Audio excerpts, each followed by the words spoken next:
Good day, everyone. We are Group 1, and the incident that we chose is the Tenerife air disaster.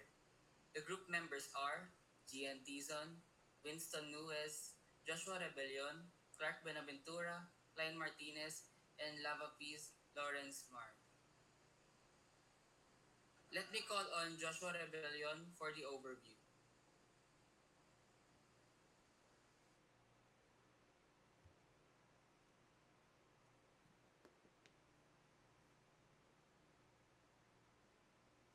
It's 22 hours.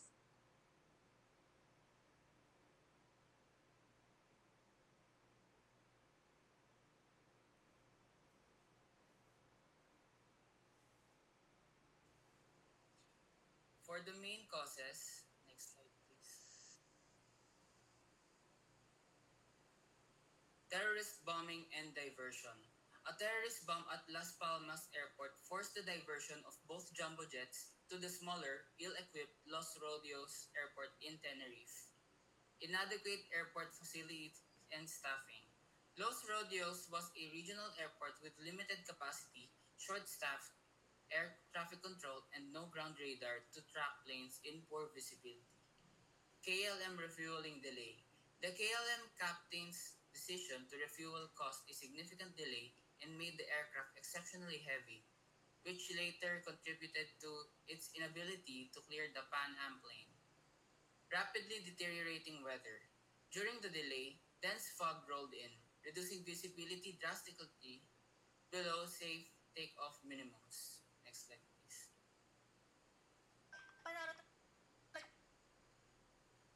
Confusing air traffic instructions.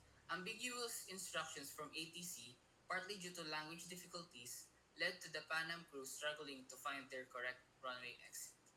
KLM captain's unauthorized takeoff.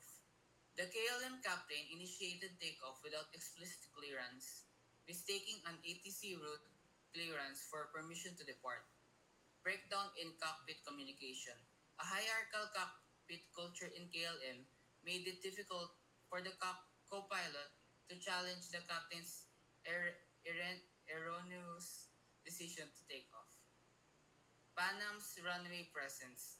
The Pan Am aircraft was still on their main runway, attempting to locate its exit when the KLM plane began its takeoff roll. Next slide. For the human factors, let me call on Clark Benaventura. Good day, everyone, and today we're going to talk about the human factors involved in the Tenerife airport accident. So, in the human factors, we are going to use the 12 dozens to identify what are the human factors.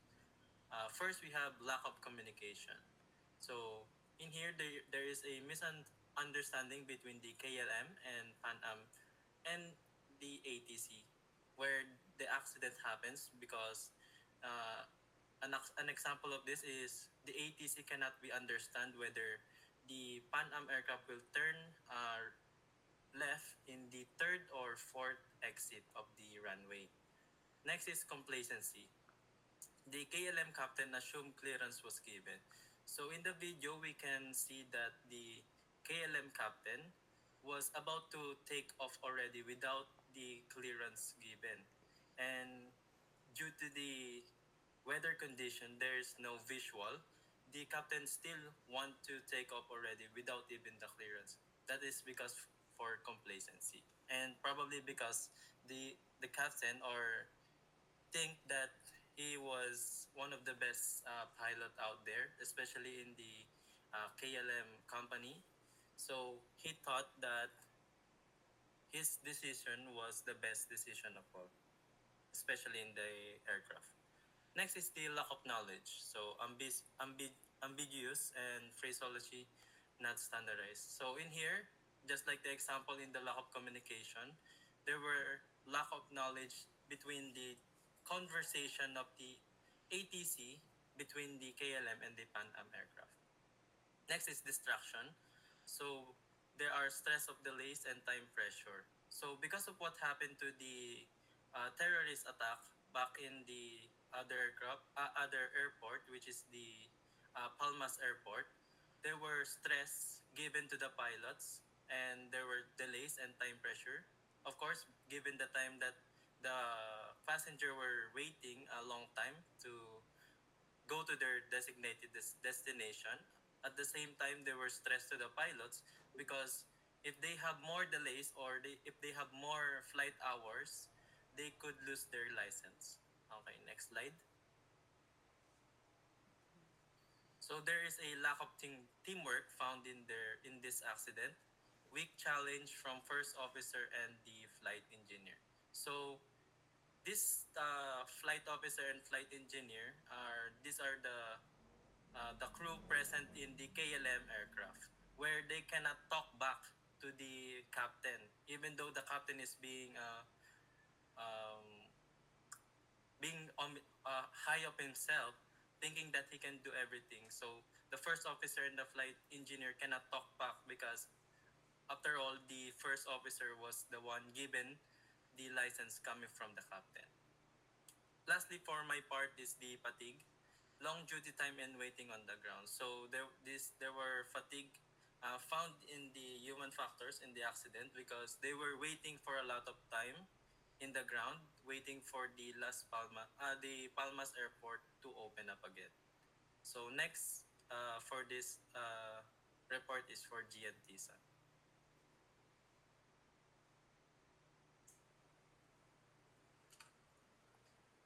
Looking deeper into the Tenerife disaster, the last six of the Dirty Dozen were also present. Here, we have the lack of resources, limited radar or ground movement monitoring at the airport. Los Radios Airport was overcrowded with diverted aircraft, and because of its limited taxiways, Panam had no choice but to backtrack on the same runway that KLM was preparing to use. This increased the overall risk. Then, the pressure came. KLM captain rushed due to the duty time limits and schedule. They were running out of duty time and felt that the urgency to return to Amsterdam before their legal flying hours expired, which influenced their decision making. Alongside of this was the lack of assertiveness. First officer and flight engineer did not strongly oppose the captain.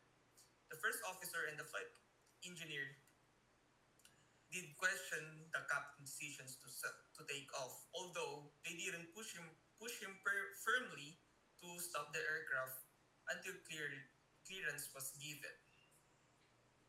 Then, the stress, the weather, diversion, and the delays created pressure.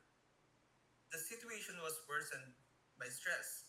The combination of heavy fog, repeated delays, and the pressure to depart created a high stress environment that affected the judgment in the cockpit. And with this, lastly, is the norms. Captain authority was rarely questioned culture at the time. With visibility, oh no, with the factor of norms played a key role. At the time, it was normal for senior captains to make the final call without much challenge from the subordinates. This steep authority gradient allowed the captain's decision to stand even though there were doubts. And for the recommendation as a future mechanic or technician, this will be discussed by Mr. Lewis. Hello, thank you, Mr. Gian. So now let's proceed with the chapter 4 of our report. Next slide, please.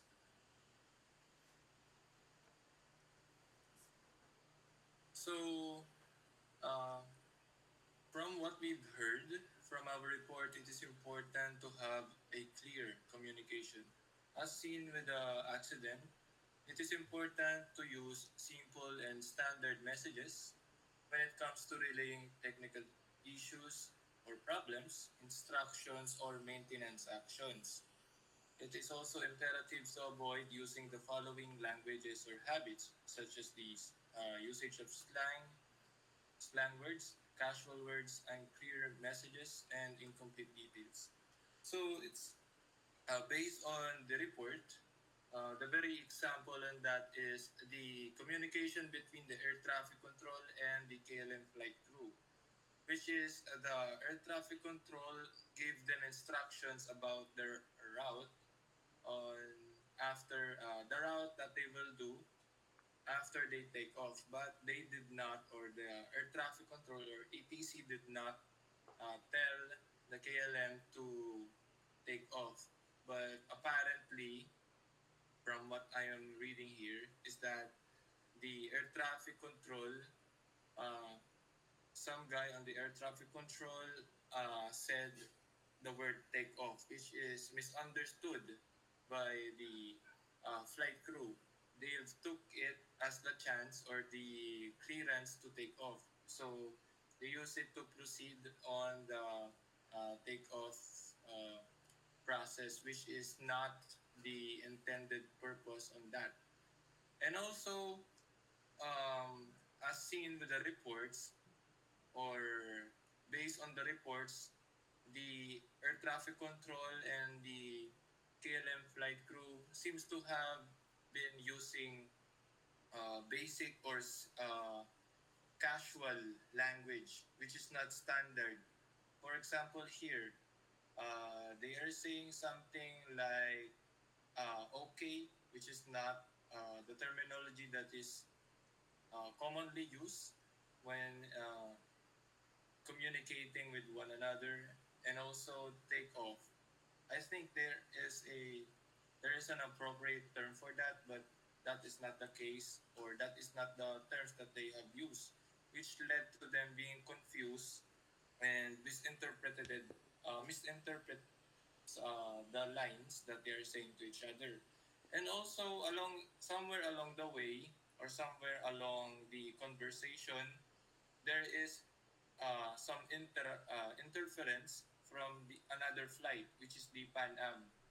So basically, there is some interference from the Pan Am. So basically, from the previous messages, it is a two-way between ATC and the KLM. But because of the interference, it became three-way. So basically, uh, the flow of messages has been interrupted, which is not good when it comes to their situation, because one is preparing for the takeoff and one is looking for the taxi. So this is sure is a recipe for disaster. Then also, just to add, the effective, or I think the most effective way to counter this kind of scenario is the usage of reading back or hear back or call back, which is on their case, we have seen or we have read that they use that, but unfortunately, because of the many events leading to that, they are unable to effectively um, verify and conclude, or verify and understood each other. But the process of calling back or hearing back is very effective.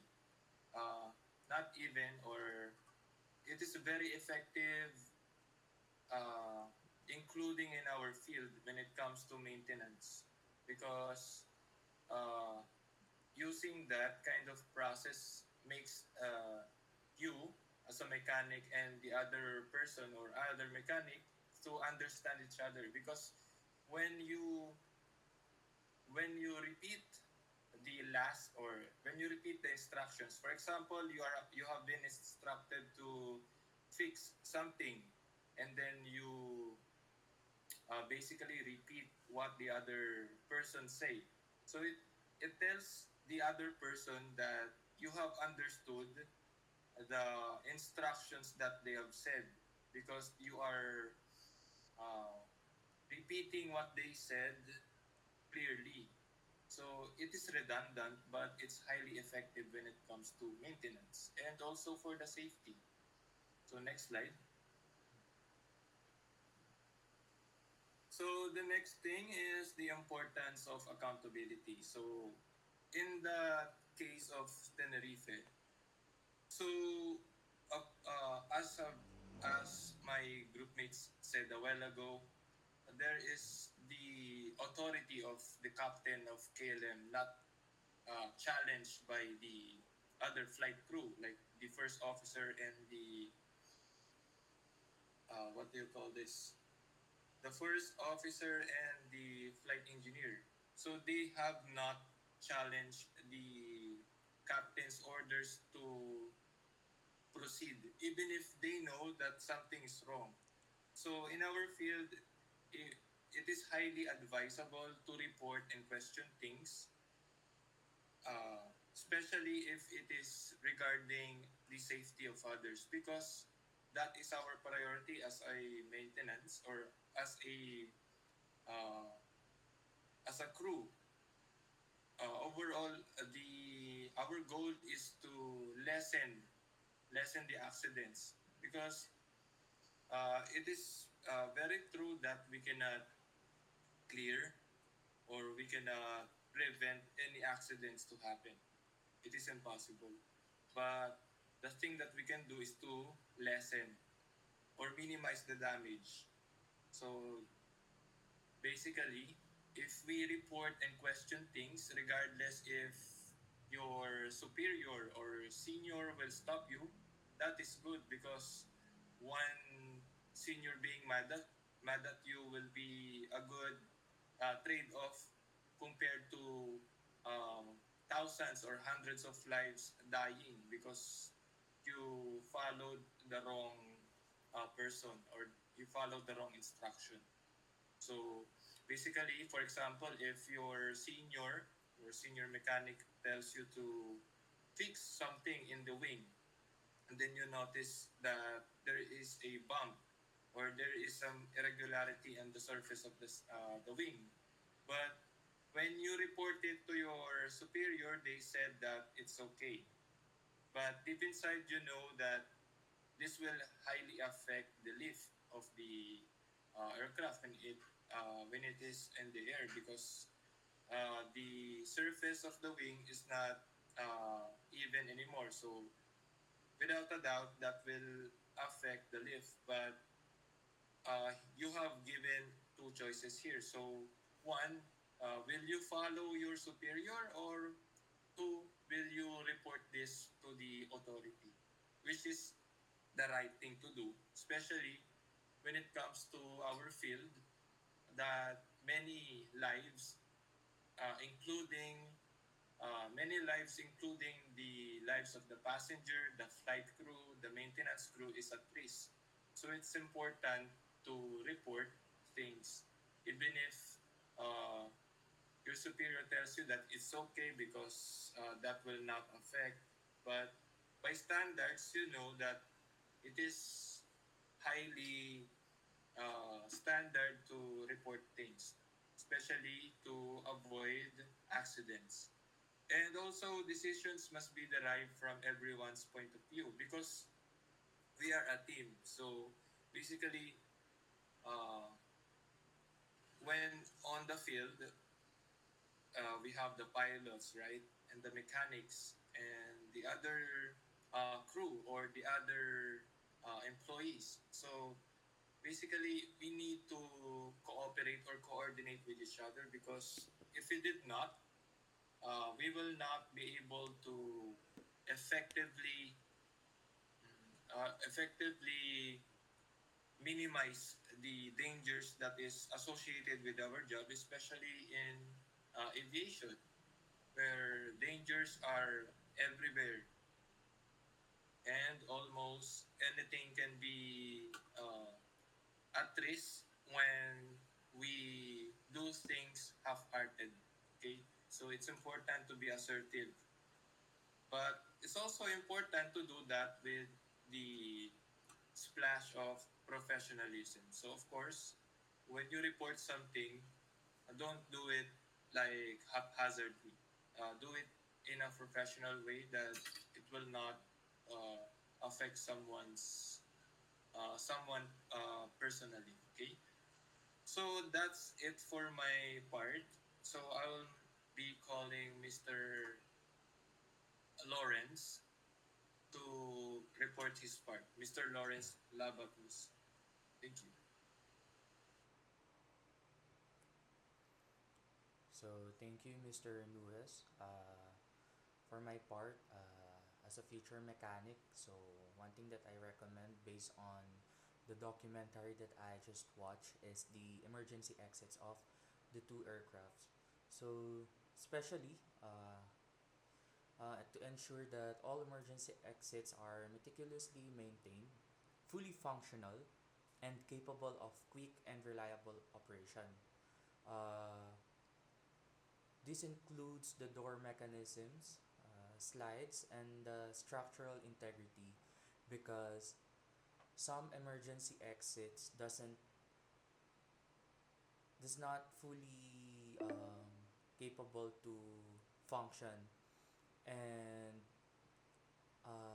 based on the documentary, witnesses reported that doors crumpling like cheap tin foil or being engulfed in flames. So this escape is almost impossible. Next. Next slide, please. And another thing is the aircraft lighting systems. So make sure all external aircraft lighting, including the landing lights, taxi lights, and navigation lights, they are very crucial in terms of they're very crucial in the aviation field. So they must operate perfectly and optimally bright because in conditions of low visibility, as experienced in Tenerife, where runway centerline lights were out, aircraft lights become even more critical for both pilots and ground personnel to maintain situational awareness. Next slide, please. Um, Another one is the communication and navigation equipment. So we must ensure all communication radios, transponders, and navigation um, systems are perfectly calibrated and functioning without fault. So, such as the VHF, UHF, VOR, DMEILS, and other equipments. So, these systems are fundamental for clear communication between the pilots and ATC and for providing accurate positional data, especially when ground based aids like radar are absent or compromised by weather. Last slide, please. So, for the last slide is the passenger cabin safety. So, in passenger cabin safety, to contribute to overall cabin safety by ensuring that all interior components, starting from the seat belts to overhead bins, are securely fastened and regularly inspected. While not a primary cause of the collision, the ability of passengers to quickly and safely egress depends on the integrity of the cabin environment. So, by focusing on these areas, the aviation industry can build upon the lessons learned from the Tenerife disaster and works towards a safer future for air travel. So, that's it for our group report.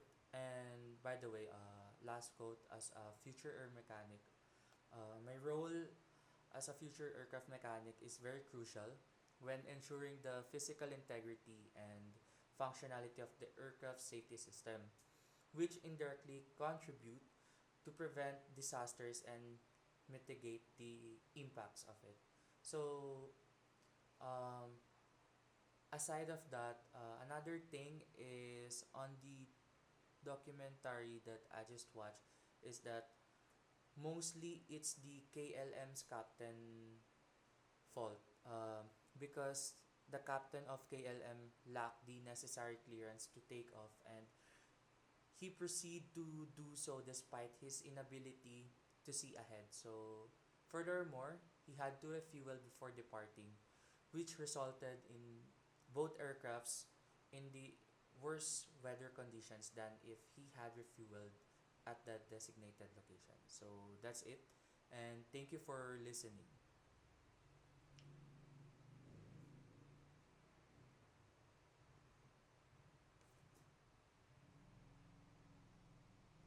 The Tenerife airport disaster is widely considered as one of the most deadliest accidents in aviation history. Prior to the accident, both planes involved in the crash had been scheduled to depart from Las Palmas on the island of Gran Canaria. However, a terrorist bombing there earlier in the day caused the planes to be diverted to the small Los Rodeos airport in the island of Tenerife. Later, just as KLM Flight 4805 prepared to take off from the single airstrip at Los Rodeos, the plane barreled into Pan Am American World Airways or Pan Am Flight 1736, which had been taxiing toward takeoff at the same time. The force from the crash tore through the fuselage of the Pan Am plane, and both aircraft exploded into flames. All 248 passengers and crew members aboard the KLM plane were killed. On the Pan Am plane, 335 people died, but 61, including the pilot, survived the impact and fire. This is due to the fact that most of the passengers who survived are on the front part of the plane or the nose part of the aircraft. Many survivors escaped from a hole near the plane's left wing. Some experts speculated that the KLM plane had begun its takeoff without proper clearance, though a number of factors, including foggy weather and unusual airport traffic conditions, likely played a role in the disaster.